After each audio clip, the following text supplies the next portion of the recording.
Hey everyone, welcome to my channel. Today I'm super excited to share my latest project, a wanted poster of Luffy in his cafe form. Yup, the one and only Monkey D. Luffy, straight out of One Piece, but with my own artistic twist. I've been learning Photoshop since November 11, 2024, so this is still a newbie's journey. Stick around to see how I brought this poster to life using Adobe Photoshop. Step 1. Planning the design. First things first, I needed a clear vision of what I wanted. I hopped on Google to get some inspiration for the classic wanted poster layout and Luffy's epic gear fight look. From there, I sketched out a rough mental idea of how I wanted the poster to come together. It's not entirely self-designed, but I made sure to craft some elements on my own to make it unique. Step 2. Creating the poster base. I started by opening Photoshop and setting up my canvas. I chose a slightly textured beige background to mimic that old school private white. Then I added the bold wanted text at the top and the dead or alive line underneath. For the fonts, I went with a serif style to match the traditional look of a wanted poster. Step 3.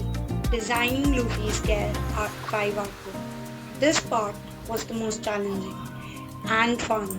I used reference images to guide me while creating Luffy's pose and those fiery, swirling effects. Here's how I broke it down. First, the base shape. I started by blocking out Luffy's silhouette with solid shapes. Using the pen tool, I gradually refined the edges and the curves. Second, details. Adding his wild hair, intense eyes, and the iconic grin was crucial. I focused on making them as expressive as possible. Third, fire effects. For the flames, I layered the vibrant reds, oranges, and purples, blending them with soft brushes to give them a dynamic flow. Step 4. Gear 5 text. To top it off, I added the Gear 5 text below Luffy. I used bold stylized lettering with a gradient effect to make it pop. Now comes step 4, compositing the poster. Once Luffy's artwork was ready, I imported it into my poster template. I resized and positioned it into the center to grab attention. Then I added his bounty amount, a whopping 5.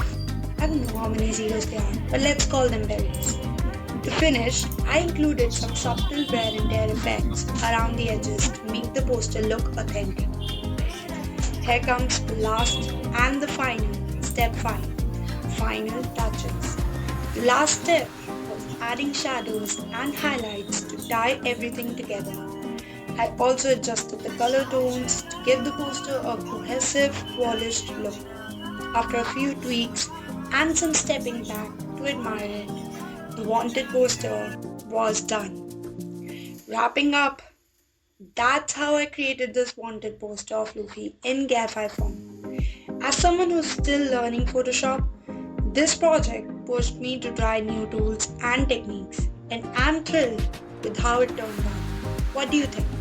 Let me know in the comments, and if you're working on something similar, I'd love to hear about it. Thanks for watching. Don't forget to share and subscribe for more creative projects. Until next time, keep creating and stay inspired. Bye.